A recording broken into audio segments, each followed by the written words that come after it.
نحمده ونصلي ونسلم على رسوله الكريم اما بعد فاعوذ بالله من الشيطان الرجيم بسم الله الرحمن الرحيم رب اشرح لي صدري ويسر لي امري واحلل عقدة من لساني يفقهوا قولي اللهم فقهنا في الدين وعلمنا التأويل اللهم أرنا الحق حقا وارزقنا اتباعه وأرنا الباطل باطلا وارزقنا اجتنابه اللهم ألهمنا رشدنا وعزنا من شرور انفسنا آمین یا رب العالمین۔ سورہ طٰہٰ ہے، سورہ طٰہٰ مکی صورت ہے، اس کے 8 رکوعات ہیں اور اس کے پہلے رکوع کی تلاوت سنتے ہیں۔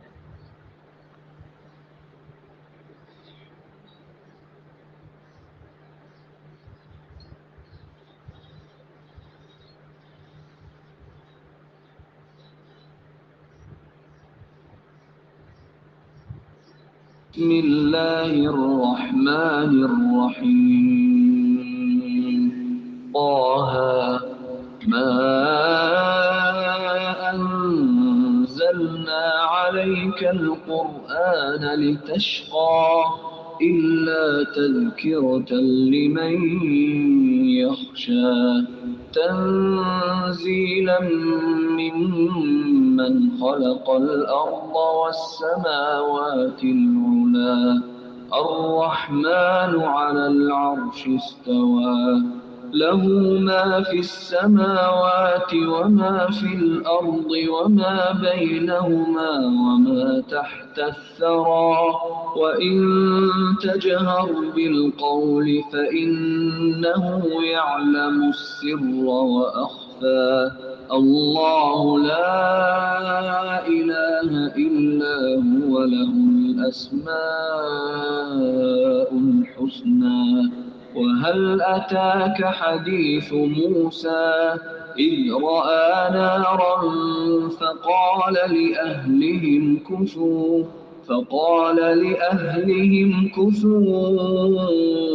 إني آنست نارا لعلي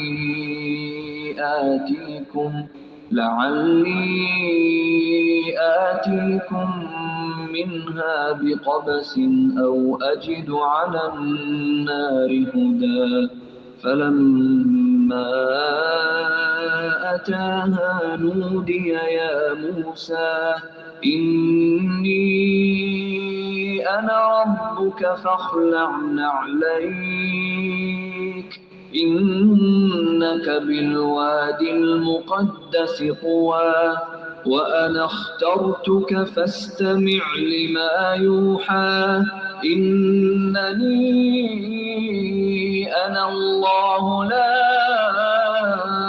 إله إلا أنا فاعبدني وأقم الصلاة لذكري إن الساعة آتية أكاد أخفيها لتجزى كل نفس بما تسعى فلا يصدنك عنها من لا يؤمن بها واتبع هواه فتردى وما تلك بيمينك يا موسى قال هي عصاي أتوكأ عليها وأهش بها على غنمي ولي فيها مآرب أخرى قال ألقها يا موسى فألقاها فإذا هي حية تسعى قال خذها ولا تخف سنعيدها سيرتها الأولى واضمم يدك إلى جناحك تخرج بيضاء من غير سوء آية أخرى لنريك من آياتنا الكبرى اذهب إلى فرعون إنه طغى شروع اللہ کے نام سے جو بہت مہربان نہایت رحم والا ہے۔ طٰہٰ ہم نے یہ قرآن آپ پر اس لیے نہیں اتارا کہ آپ مشقت میں پڑ جائیں کہ کفار پڑھتے تعصب سے اور ان کے عدم ایمان لانے پر آپ حسرت سے اپنے آپ کو مشقت میں ڈالے رکھیں اور غم میں مبتلا ہو جائیں، بلکہ اس کی نصیحت کے لیے جو اللہ سے ڈرتا ہے۔ یعنی اس لیے نہیں اتارا کہ آپ غمگین رہیں، بلکہ جو نصیحت قبول کرنے والے ہیں ان کے لیے ہے، اس کا اتارنا اس کی طرف سے ہے جس نے زمین کو اور بلند آسمانوں کو پیدا کیا، جو رحمان ہے، عرش پر قائم ہے، جس کی ملکیت آسمانوں اور زمین اور ان دونوں کے درمیان کے نیچے کی ہر چیز پر ہے۔ اگر تو اونچی بات کہے تو وہ ہر ایک پوشیدہ بلکہ پوشیدہ سے پوشیدہ تر چیز کو بھی بخوبی جانتا ہے۔ وہی اللہ ہے جس کے سوا کوئی معبود نہیں، بہترین نام اسی کے ہیں۔ اب آپ کو موسیٰ کا قصہ بھی معلوم ہے، جبکہ اس نے آگ دیکھ کر اپنے گھر والوں سے کہا کہ تم ذرا سی دیر ٹھہر جاؤ، مجھے آگ دکھائی دی، بہت ممکن ہے کہ میں اس کا کوئی انگارہ تمہارے پاس لاؤں یا آگ کے پاس سے راستے کی اطلاع ہی پالوں۔ یہ اس وقت کا واقعہ ہے جب موسیٰ علیہ السلام مدین سے اپنی بیوی کے ہمراہ اپنی والدہ کی طرف مصر واپس جا رہے تھے۔ اندھیری رات تھی اور راستہ بھی نامعلوم تھا، اور بعض مفسرین کہتے ہیں کہ بیوی کی زچگی کا وقت بہت قریب تھا اور انہیں حرارت کی ضرورت تھی یا سردی کی وجہ سے گرمی کی ضرورت محسوس ہوئی۔ اتنے میں دور سے انہیں ایک آگ کے شعلے بلند ہوتے نظر آئے۔ گھر والوں سے یعنی بیوی سے اور کچھ کی رائے ہے کہ ان کے ساتھ غلام بھی تھا، انہوں نے کہا کہ یہاں ٹھہرو، شاید میں آگ کا کوئی شعلہ وہاں سے لے آؤں جس سے تم ہاتھ سیک لو، یا کم از کم وہاں اگر آگ جل رہی ہے تو کوئی ہمیں راستے کی ہی نشاندہی کر دے گا۔ جب وہ وہاں پہنچے تو آواز دی گئی، اے موسیٰ، یقیناً میں ہی تیرا پروردگار ہوں، تو اپنی جوتیاں اتار دے کیونکہ تو پاک میدان طویٰ میں ہے۔ تو وہاں کوئی بندہ موجود نہیں تھا، ایک سرسبز درخت تھا جس کے اندر سے ایسی روشنی نکل رہی تھی کہ گویا کہ وہ آگ ہو، اور وادی پاکیزگی کے پاکیزہ وادی سے مراد وادی طویٰ ہے، اور اس کی پاکیزگی کے اثرات جوتیاں اتارنے کے لیے حضرت موسیٰ علیہ السلام کو اس لیے کہا گیا تاکہ تواضع کا اظہار اور شرف تکلیم کا پہلو نمایاں ہو سکے، اور مزید یہ کہ وادی کی پاکیزگی کے اثرات ننگے پیر ہونے کی صورت میں موسیٰ علیہ السلام کے اندر زیادہ جذب ہو سکے۔ اور بعض مفسرین کہتے ہیں کہ وہ ان کے جو جوتے تھے نالین تھے وہ ایسی گدھے کی کھال سے بنے ہوئے تھے جو جس پر داغا نہیں گیا تھا، اور جب تک کھال کو داغا نہ جائے وہ ناپاک ہی رہتی ہے۔ تو واللہ عالم جو بھی وجہ تھی، لیکن نبی کریم صلی اللہ علیہ وآلہ وسلم نے جوتیوں سمیت نماز پڑھنے کی اجازت دی۔ آپ نے فرمایا کہ یہود کی مخالفت کرو، یعنی جوتوں کے ساتھ نماز پڑھو، اس لیے کہ وہ جوتوں اور موزوں میں نماز نہیں پڑھتے۔ تو اگر جوتے پاک ہیں یعنی ان میں کوئی غلاظت نہیں لگی ہوئی تو ان کے اندر نماز پڑھی جا سکتی ہے۔ تو یہی حکم یہ بھی ہے کہ اگر آپ بیٹھے ہوئے جس طرح بھی آپ کرسی میں بیٹھے ہوئے تو آپ اگر چپل پہننا چاہیں تو آپ چپل پہن کے تلاوت بھی کر سکتے ہیں، جب بھی آپ کے پاس یقین ہو کہ ان میں کوئی گندگی یا غلاظت نہیں لگی ہوئی۔ اللہ تعالیٰ نے کیا فرمایا، یہ ندا دی کہ اے موسیٰ میں ہی تیرا رب ہوں، اپنی جوتیاں اتار دے کیونکہ تو پاک میدان طویٰ میں ہے، اور میں نے تجھے منتخب کر لیا۔ اب جو وحی کی جا رہی ہے اسے غور سے سنو، کان لگا کر سنو۔ بے شک میں ہی اللہ ہوں، میرے سوا اللہ کے عبادت کے لائق اور کوئی نہیں، بس تو میری ہی عبادت کر اور میری یاد کے لیے نماز قائم رکھ۔ یعنی نماز کیا ہے؟ اللہ کا ذکر ہے، اللہ کی یاد ہے۔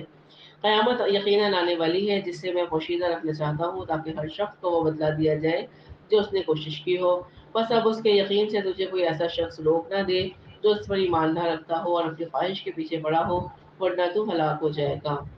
اے موسیٰ تیرے اس دائیں ہاتھ میں کیا ہے؟ جواب دیا، یہ میری لاٹھی ہے جس پر میں ٹیک لگاتا ہوں اور جس سے میں اپنی بکریوں کے لیے پتے جھاڑ لیا کرتا ہوں، اور بھی اس میں بہت سے فائدے ہیں۔ تو محسرین کہتے ہیں کہ آپ یوں ہی کہہ سکتے تھے کہ صرف میری لاٹھی اور خاموشی اختیار کر لیتے تھے، لیکن آپ اس کلام کی لذت محسوس کرنا چاہ رہے تھے جو اللہ تعالیٰ کی طرف سے ان کو محسوس ہو رہی تھی۔ اللہ تعالیٰ نے فرمایا کہ اے موسیٰ اسے ہاتھ سے نیچے ڈال دیں، یعنی اپنی اس لاٹھی کو پھینک دیں۔ ڈالتے ہی وہ سانپ بن کر دوڑنے لگی، اور جب اسے سانپ بنتا دیکھا تو موسیٰ علیہ السلام کے اوپر بھی خوف طاری ہوا اور آپ کے اندر بھی بھاگنے کی قوت پیدا ہوئی کہ میں بھی یہاں سے ڈر کے چلا جاؤں۔ اللہ تعالیٰ نے فرمایا بے خوف ہو کر اسے پکڑ لو، ہم اسے پہلی سی صورت میں ہی دوبارہ لا دیں گے۔ یعنی جیسے ہی انہوں نے اس کو ہاتھ لگایا تو وہ پھر لاٹھی بن گئی۔ پھر اللہ تعالیٰ نے فرمایا کہ اپنا ہاتھ بغل میں ڈال لے، وہ سفید چمکتا ہوا ہو کر نکلے گا بغیر کسی عیب یا ڈوکے، یعنی کوئی بیماری نہیں ہوگی، اور یہ دوسرا معجزہ ہے اس لیے کہ ہم تجھے اپنی بڑی بڑی نشانیاں دکھانا چاہتے ہیں۔ اب تو فرعون کے پاس جا کہ اس نے بڑی سرکشی مچا رکھی ہے۔ تو جب بھی کسی قوم کی طرف بھیجا جاتا ہے اور نبی کو پہلے معجزے عطا کیے جاتے ہیں جو اس کی صداقت کی دلیل ہوتی ہے۔ قال رب اشرح لي صدري ويسر لي أمري واحلل عقدة من لساني يفقه قولي واجعل لي وزيرا من أهلي هارون أخي أشدد به أزري وأشركه في أمري كي نسبحك كثيرا ونذكرك كثيرا إنك كنت بنا بصيرا قال قد أوتيت سؤلك يا موسى ولقد مننا عليك مرة أخرى إذ أوحينا إلى أمك ما يوحى أن اقذفيه في التابوت فاقذفيه في اليم فليلقه اليم بالساحل يأخذه عدو لي وعدو له وألقيت عليك محبة مني ولتصنع على عيني إذ تمشي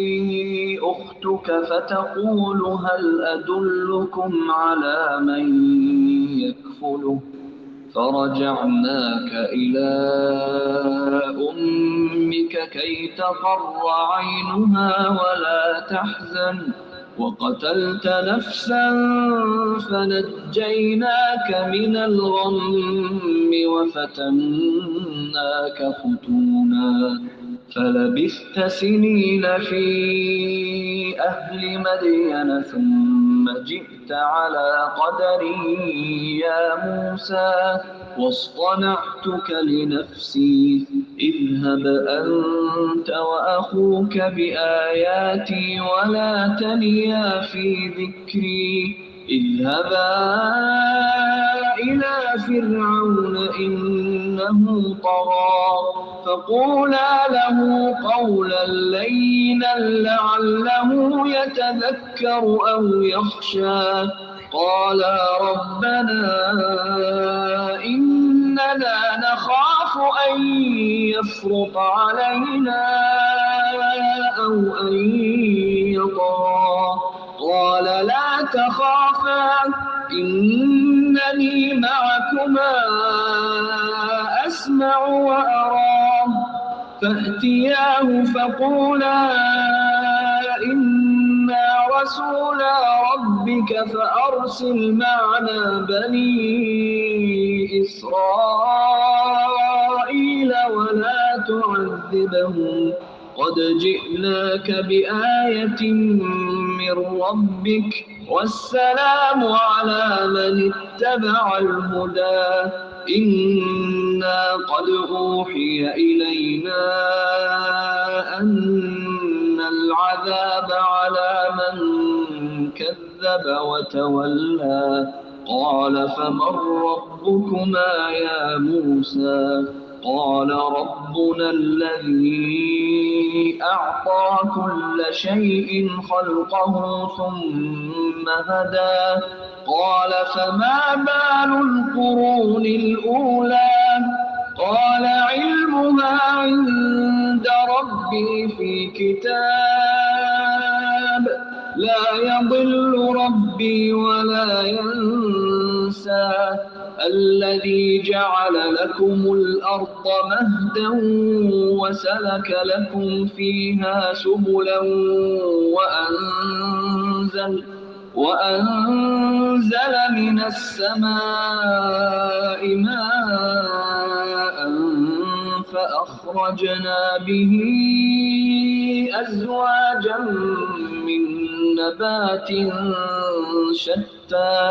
كلوا وارعوا أنعامكم إن في ذلك لآيات لأولي النهى موسیٰ نے کہا اے میرے پروردگار میرا سینہ میرے لیے کھول دے اور میرے کام کو مجھ پر آسان کر دے اور میری زبان کی گرہ بھی کھول دے تاکہ لوگ میری بات اچھی طرح سمجھ سکیں اور میرا وزیر میرے کنبے میں سے کر دے یعنی میرے بھائی ہارون کو تو اس سے میری کمر کس دے اور اسے میرا شریک کار کر دے تاکہ ہم دونوں بکثرت تیری تسبیح بیان کریں اور بکثرت تیری یاد کریں بے شک تو ہمیں خوب دیکھنے پالنے والا ہے۔ تو موسیٰ علیہ السلام نے دعا فرمائی کہ یا اللہ میرا سینہ کھول دے تاکہ میں رسالت کا بوجھ اٹھا سکوں، میرے کام کو آسان فرما دے، یعنی جو مہم مجھے درپیش ہے اس میں میری مدد فرما اور میری زبان کی گرہ کھول دے تاکہ فرعون کے سامنے میں پوری وضاحت سے تیرا پیغام پہنچا سکوں اور ضرورت پیش آئے تو اپنا دفاع بھی کر سکوں۔ اور اس کے ساتھ یہ بھی دعا کی کہ میرے بھائی ہارون کو بطور معین اور میرے مددگار، وزیر اور شریک کار بنا دے۔ تو اللہ تعالیٰ نے فرمایا موسیٰ تیرے تمام سوالات پورے کر دیے گئے، یعنی آپ کی ساری دعائیں قبول ہو گئی۔ ہم نے تجھ پر ایک بار اور بھی بڑا احسان کیا، جبکہ ہم نے تیری ماں کو وہ الہام کیا جس کا ذکر اب کیا جا رہا ہے۔ پھر ساری دعاؤں کو قبول کرنے کے بعد اللہ تعالیٰ نے ان کے بچپن کا واقعہ بیان کیا ہے کہ جب فرعون نے یہ حکم دیا تھا کہ تمام بچوں کو قتل کر دو، اس کے کسی کہان نے کہا تھا کہ تمہاری سلطنت میں ایک بچہ پیدا ہوگا جو تیری ہلاکت اور بربادی کا باعث بنے گا، تو اس نے حکم دیا کہ ہر پیدا ہونے والے لڑکے کو قتل کر دیا جائے گا۔ تو یہ اسی دور کا واقعہ ہے۔ اللہ تعالیٰ نے فرمایا کہ ہم نے تیری ماں کو الہام کیا کہ تو اسے صندوق میں بند کر کے دریا میں چھوڑ دے، بس دریا اسے کنارے لا ڈالے گا اور میرا اور خود اس کا دشمن اسے لے لے گا، یعنی وہ خود فرعون کے گھر میں صندوق چلا جائے گا، اور میں نے اپنی طرف سے خاص محبت و تقویت تجھ پہ ڈال دی، یعنی جو بھی تجھے دیکھے گا اس سے محبت اور شفقت اس کے اندر پیدا ہو جائے گی، وہ تمہارے قتل کے درپیش نہیں ہوگا، تاکہ تیری پرورش میری آنکھوں کے سامنے کی جاتی رہے۔ یہ اللہ تعالیٰ کی قدرت اور اس کی حفاظت اور نگہبانی کا کمال اور سرچشمہ تھا کہ جس بچے کے خاطر فرعون بے شمار بچوں کو قتل کروا چکا تھا وہ زندہ، تاکہ وہ زندہ رہے، اسی بچے کو اللہ تعالیٰ نے اسی کی گود میں پلوایا، اور ماں اپنے بچے کو دودھ بھی پلاتی رہی اور اس کی اجرت وہ اسی دشمن سے وصول کرتی رہی۔ تو یہ اللہ تعالیٰ کی کبریائی ہے، یہ اللہ تعالیٰ کی بڑائی ہے۔ فسبحان ذی الجبروت والملکوت والکبریاء والعظمت۔ اور یاد کریں جب آپ کی بہن چل رہی تھی اور کہہ رہی تھی کہ اگر تم کہو تو میں اسے بتا دوں جو اس کی نگہبانی کرے، یعنی جب وہ صندوق پانی میں تیر کے چلا گیا تھا، حضرت موسیٰ علیہ السلام کی والدہ نے ان کو اپنی بیٹی کو اس کے ساتھ لگایا کہ دیکھو یہ صندوق کہاں جا رہا ہے، اور جب اس نے دیکھا کہ وہ فرعون کے محل میں چلا گیا ہے تو وہ ان کی بہن بھی ان کے ساتھ چلی گئی۔ اللہ تعالیٰ نے حضرت موسیٰ علیہ السلام کے اوپر وحی کی، یا ان کو روک دیا گیا تمام دایاؤں کا دودھ پلانے سے، حالانکہ ابھی وہ بہت ہی چھوٹے تھے، آپ کسی کا بھی دودھ نہیں پی رہے تھے۔ تو ان کی بہن نے کہا کہ میں ایک ایسی عورت کو جانتی ہوں جو خوش طبع ہے، نرم طبیعت کی، اور ان کا دودھ بھی یہ پی لیں گے، یعنی کہ ان کی اپنی ماں تھی۔ تو چونکہ حضرت موسیٰ علیہ السلام بچپن میں تھے، بہت رو رہے تھے، تو ان کی ماں کو بلایا گیا اور پھر آپ نے ان کا دودھ پیا، اور باقی عورتوں کا دودھ اللہ تعالیٰ نے ان کو حرام کر دیا۔ یہی واقعہ اللہ تعالیٰ اس آیت میں بیان کر رہے ہیں کہ جب یاد کریں جب تمہاری بہن چل رہی تھی اور کہہ رہی تھی کہ تم کہو تو میں اسے بتا دوں جو اس کی نگہبانی کرے، اس تدبیر سے ہم نے تجھے پھر تیری ماں کے پاس پہنچایا، یعنی پہلے جدائی ہوئی، پھر اللہ تعالیٰ نے ماں اور بیٹے کو ملا دیا، پہنچایا کہ اس کی آنکھیں ٹھنڈی رہیں اور وہ غمگین نہ ہو۔ اور تو نے ایک شخص کو مار ڈالا تھا، یہ وہ واقعہ ہے، یہ بھی ہم غالباً پڑھ چکے ہیں کہ جب دو لوگوں میں لڑائی ہو رہی تھی، ایک قبطی تھا اور ایک بنی اسرائیل کا تھا، تو بنی اسرائیل والا جو تھا وہ حق پر نہیں تھا، اور اس کی وجہ سے اس کا جو قبطی تھا، قبطی بچانے کے لیے آیا تھا، قبطی کو دونوں کی لڑائی چھڑوانے کے لیے گئے تھے، اور حضرت موسیٰ علیہ السلام نے گھوسا مارا تھا جس کی وجہ سے اس قبطی کی موت واقعہ ہو گئی تھی، لیکن حق پر وہی شخص تھا جو بنی اسرائیل کا تھا، وہ حق پر نہیں تھا بلکہ وہ فطرتاً جھگڑالو انسان تھا۔ تو اسی چیز کو اللہ تعالیٰ یاد فرماتے ہیں کہ ایک شخص کو تو نے مار ڈالا تھا، اس پر بھی ہم نے تجھے غم سے بچا لیا، غرض ہم نے تجھے اچھی طرح آزما لیا، پھر تو کئی سال مدین کے لوگوں کے درمیان میں ٹھہرا رہا، یعنی جب آپ وہاں سے نکل کے چلے گئے مدین میں گئے، پھر وہاں حق مہر کے طور پر آپ نے 10 سال اپنی بیوی کی حضرت شعیب علیہ السلام کی کھیتی باڑی کی، ان کے گھر کا کام کاج کیا، پھر تقدیر الہی کے مطابق اے موسیٰ اب تو واپس آیا، جو اس قصے کے آغاز میں ہم نے پڑھا کہ جب وہ مدین علیہ السلام مدین کی قوم سے مصر کی طرف آنا شروع ہوئے۔ اللہ تعالیٰ فرماتے ہیں کہ میں نے تجھے خاص اپنی ذات کے لیے پسند فرما لیا، اب تو اپنے بھائی سمیت میری نشانیاں ہمراہ لیے ہوئے جا، اور خبردار میرے ذکر میں سستی نہ کرنا، یعنی داعیان اللہ کے لیے بڑا سبق ہے کہ انہیں کثرت سے اللہ کا ذکر کرتے رہنا چاہیے۔ تم دونوں فرعون کے پاس جاؤ، اس نے بڑی سرکشی کی ہے، اسے نرمی سے سمجھاؤ، شاید کہ وہ سمجھ لے یا ڈر جائے۔ دونوں نے کہا ہے ہمارے رب ہمیں خوف ہے کہ کہیں فرعون ہم پر کوئی زیادتی نہ کرے یا ہم اپنی سرکشی میں نہ بڑھ جائے۔ جواب ملا کہ تم لوگ مطلقاً خوف نہ کرو، اب میں تمہارے ساتھ ہوں، سنتا بھی ہوں اور دیکھتا بھی رہوں گا۔ تم اس کے پاس جا کر کہو کہ ہم تیرے پروردگار کے پیغمبر ہیں، تو ہمارے ساتھ بنی اسرائیل کو بھیج دے، ان کی سزائیں موقوف کر، ہم تو تیرے پاس تیرے رب کی طرف سے نشانیاں لے کر آئے ہیں، اور سلامتی اسی کے لیے ہے جو ہدایت کا پابند ہو۔ ہماری طرف وہی کی گئی ہے کہ جو جھٹلائے اور روگردانی کرے اس کے لیے عذاب ہے۔ فرعون نے پوچھا کہ اے موسیٰ تم دونوں کا رب کون ہے، یعنی جس کی دعوت و تبلیغ کر رہے ہو بتاؤ وہ رب ہے کون؟ جواب دیا کہ ہمارا رب وہ ہے جس نے ہر ایک کو اس کی خاص شکل و صورت عنایت فرمائی، پھر سیدھی راہ سجائی۔ اس نے کہا اچھا یہ تو بتاؤ اگلے زمانے کے لوگوں کا کیا حال ہونا ہے۔ جواب دیا کہ ان کا علم میرے رب کے ہاں کتاب میں موجود ہے، نہ تو میرا رب غلطی کرتا ہے اور نہ ہی وہ بھولتا ہے، یعنی ہر چیز کا اس کا علم ہر چیز پر محیط ہے، اس کی نظر سے کوئی چھوٹی بڑی چیز اوجھل نہیں ہو سکتی اور نہ ہی اسے نسیان لاحق ہے، جبکہ مخلوق کے علم میں یہ دونوں چیزیں اور نقص موجود ہیں، ایک تو ان کا علم محیط نہیں ہے اور دوسرا ناقص ہے، دوسرا یہ کہ وہ کچھ کرنے کے بعد بھول بھی جاتے ہیں۔ میرا رب ان تمام نقائص سے بالکل پاک ہے۔ مزید تعارف انہوں نے کیا فرمایا، الذی جعل لکم الارض، اسی نے تمہارے لیے زمین کو فرش بنایا، اس میں تمہارے چلنے کے لیے راستے بنائے، اور آسمان سے پانی بھی وہی برساتا ہے، پھر اس برسات کی وجہ سے مختلف قسم کی پیداوار بھی وہی پیدا کرتا ہے۔ اللہ تعالیٰ نے فرمایا کہ تم خود کھاؤ اور اپنے چوپایوں کو بھی چراؤ، کچھ شک نہیں کہ اس میں عقل مندوں کے لیے بہت سی نشانیاں ہیں۔ منها خلقناكم وفيها نعيدكم ومنها نخرجكم تارة أخرى ولقد أريناه آياتنا كلها فكذب وأبى قال أجئتنا لتخرجنا من أرضنا بسحرك يا موسى فلنأتينك بسحر مثله فاجعل بيننا وبينك موعدا لا نخلفه نحن ولا أنت مكانا سوى قال موعدكم يوم الزينة وأن يحشر الناس ضحى فتولى فرعون فجمع كيده ثم أتى قال لهم موسى ويلكم لا تفتروا على الله كذبا فيسحتكم بعذاب وقد خاب من افترى فتنازعوا أمرهم بينهم وأسروا النجوى قالوا إن هذان لساحران يريدان أن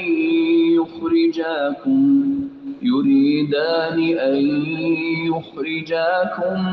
من أرضكم بسحرهما ويذهبا بطريقتكم المثلى فأجمعوا كيدكم ثم أتوا صفا وقد أفلح اليوم من استعلى قالوا يا موسى إما أن تلقي وإما أن نكون أول من ألقى قال بل ألقوا فإذا حبالهم وعصيهم يخيل إليه من سحرهم أنها تسعى فأوجس في نفسه خيفة موسى